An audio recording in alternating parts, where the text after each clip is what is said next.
Bonjour et bienvenue dans Archi-Urbain, l'émission qui vous parle d'architecture et d'urbanisme. Aujourd'hui, on fête un anniversaire, les 15 ans de Architectes Associés, en compagnie de Sabine Léribaud. Bonjour Sabine. Bonjour, comment ça va? Ça va très bien et toi? Bien. Bon anniversaire. Merci, 15 ans, l'adolescence. Oui, c'est vrai, c'est vrai. Est-ce que c'est une adolescence tumultueuse, boutonneuse? Comment est-ce qu'on la qualifie? C'est une adolescence existentielle, oui. où on se pose des questions. Oui. On a eu difficile à trouver, on va dire, un thème qui traverse nos 15 premières années. On en a trouvé l'un ou l'autre qui nous permettra de devenir, disons, adultes. Alors, c'est quoi ces orientations qui vous permettent d'être adulte? C'est un chemin sur l'architecture, le fait qu'on ne puisse pas décrire vraiment votre architecture parce que c'est plus une architecture contextuelle? Je pense que c'est un chemin sur l'humain, sur oui. devenir humain. Il est impossible de devenir humain sans connecter avec le contexte, sans connecter avec son environnement, et donc connecter avec l'environnement au sens large, technique, constructif, durable, naturel, mais urbain, mais aussi humain, émotionnel, sans connecter avec cela. On ne peut pas être juste, on ne peut pas être pertinent. Et comme chaque projet, on essaie de connecter de cette façon-là. Quand on regarde notre production, il y a une diversité qui est le reflet de cette approche très, très large. Maintenant, je pense qu'on n'a rien inventé. La première règle de la permaculture inventée dans les années 60, c'est « observe and interact ». On n'a pas inventé la poudre, on fait simplement cela depuis 15 ans. Vous faites cela depuis 15 ans. Archi-Urbain vous a suivi régulièrement dans différents projets. S'il fallait en citer 2-3 comme ça, dont vous serez fiers sur ces 15 ans de construction bruxelloise, parce que vous êtes principalement orienté sur Bruxelles, qu'est-ce que tu citerais? Qu'est-ce que tu sortirais du lot? Qu'est-ce qui pour toi pourrait ou devrait rester dans l'histoire?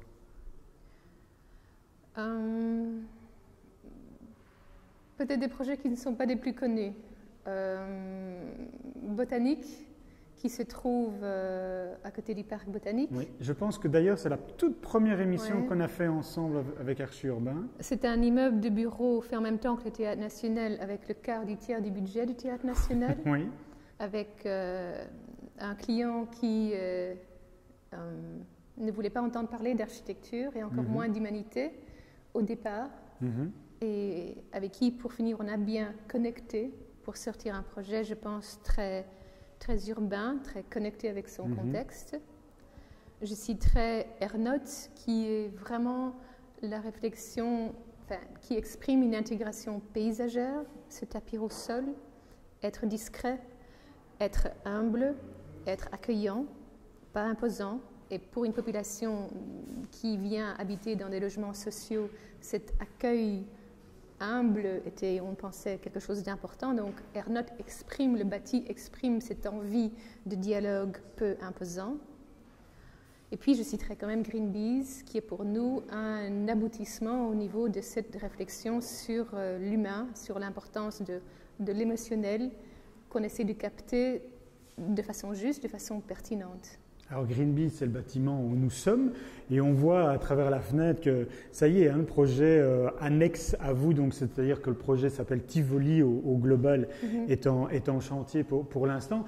Moi, je voudrais faire un petit focus sur un autre projet qui est un projet Elia, qui est, je pense, également un projet important pour vous. Eh bien, je te propose que l'on se quitte quelques instants parce qu'on va regarder le reportage que nous avons réalisé sur Elia. Bonne idée.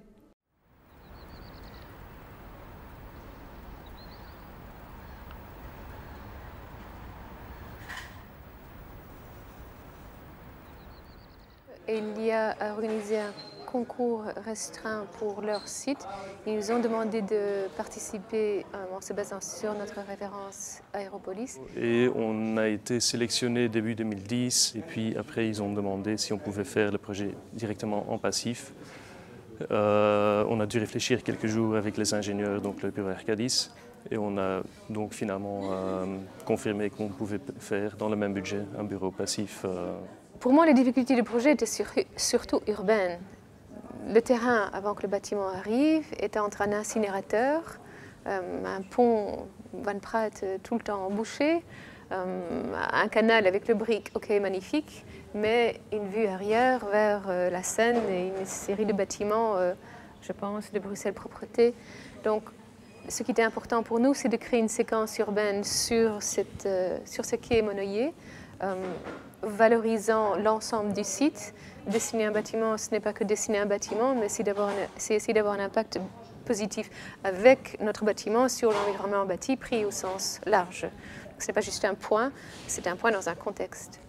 D'autres problèmes étaient liés évidemment au fait que le terrain était très pollué et qu'on n'a donc pas pu faire de sous-sol. On a dû réorganiser le site à partir de sa surface et de bloquer la pollution. Quand on a creusé les sous-sols, la terre était bleue, fluorescente. C'était vraiment frappant. Donc ce problème de pollution était lourd. Nous avons géré la pollution du sol comme cela nous a été suggéré ou imposé par l'IBGE, à savoir bloquer la pollution, pas dépolluer le sol parce que c'était trop, mais bloquer la pollution par une chape de béton d'1 mètre qui a été mise sur tout le site à peu près. Il y a aussi sur l'ensemble du site un centre de stockage de bobines de cuivre, avec tout le problème de sécurité qui se pose. Il y a aussi évidemment un parking de 200 voitures avec une couverture en photovoltaïque. Et cette couverture en fait couvre tout le besoin d'énergie en électricité pour ce bâtiment-ci. Puis il y a encore une toute petite consommation en gaz, mais comme c'est un bâtiment passif, on ne chauffe quasi pas ce bâtiment, surtout parce que c'est des bureaux, donc il y a déjà pas mal de chaleur apportée. Donc en fait, le bâtiment est zéro énergie en électricité et quasi zéro énergie en termes de consommation gaz.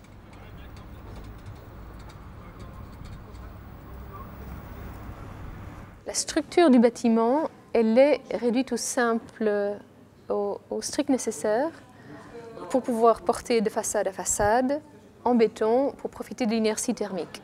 On a 2 poutres qui longent le bâtiment, qui sont supportées par des colonnes sur une grille de 5,40 m, avec des ourdis qui traversent justement la distance entre les 2 poutres. Donc on a une traversée de 13 mètres qui est un peu la traversée maximale des ourdis. On voudrait que nos bâtiments soient transformables, donc cette poutre de façade nous permet de facilement enlever certains éléments pour en remettre d'autres, des terrasses ou des bow windows. Si un jour ici c'est du logement, c'est un principe qu'on travaille déjà depuis quelques bâtiments.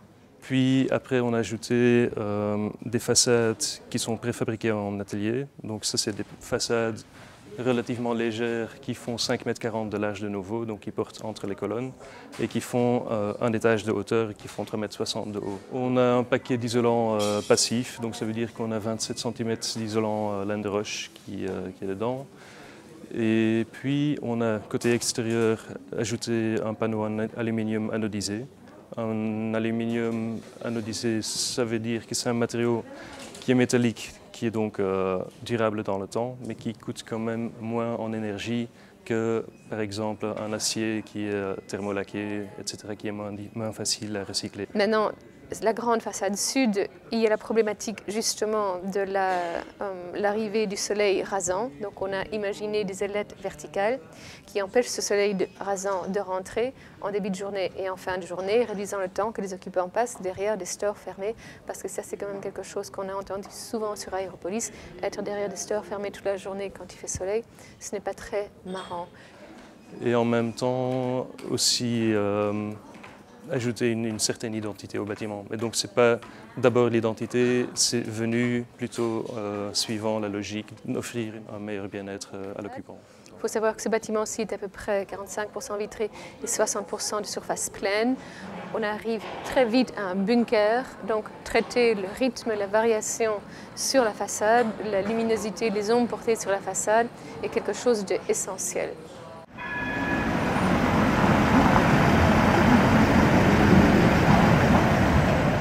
Tu es associé à Sabine dans le bureau Architectes Associés. 15 ans, ça se fête. Qu'est-ce que vous allez faire pour fêter ces 15 ans? Une jolie exposition. Oui, on fait une exposition photo qui est organisée avec un photographe, qui est lâché, je dirais, sur la ville et chargé de nous ramener ces émotions par le film. Alors Renaud Calbeau, c'est le nom du photographe. Oui. Pourquoi l'avoir choisi? Qu'est-ce qu'il dégage dans son travail de photographie qui vous intéressait pour exprimer ces 15 ans? On l'a choisi parce que les photos qu'on a vues de lui dans le contexte urbain sont des photos très présentes où les gens sont là, où le contexte est là, où la vie est photographiée telle qu'elle est. Et ces instants des gens qui passent devant un contexte qui lui ne passe pas, a un côté très humain et très habité, on peut dire. C'est vrai que, comme disait Sabine il y a quelques instants, l'humain est très important chez vous. Et c'est une particularité qu'on retrouve très rarement, je trouve, dans les photographies d'architectes, où on préfère voir le bâtiment juste quand il est fini et avant que l'humain vienne presque en prendre possession et je dirais presque le détériorer par ses meubles ou ses vêtements. Ou... Mais je dirais que quand j'ai vu les photos qu'il a prises, bonne chance pour savoir que ce sont parfois nos bâtiments, dans le sens où il a photographié les gens dans nos bâtiments. Mais l'essentiel, c'est de montrer les gens qui l'utilisent et que donc il a des vues partielles des bâtiments.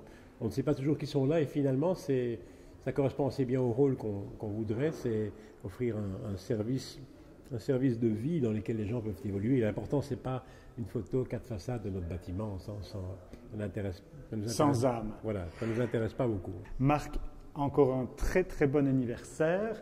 Si vous avez raté le début de cette émission, sachez qu'elle repasse toutes les heures 15 sur BX1 jusqu'au dimanche matin. On se retrouve samedi prochain à 18h15 sur BX1. Et vous pouvez revoir l'entièreté de l'émission également. Elle est archivée sur www.archiurbain.be. Merci beaucoup et à bientôt. À bientôt. Au revoir.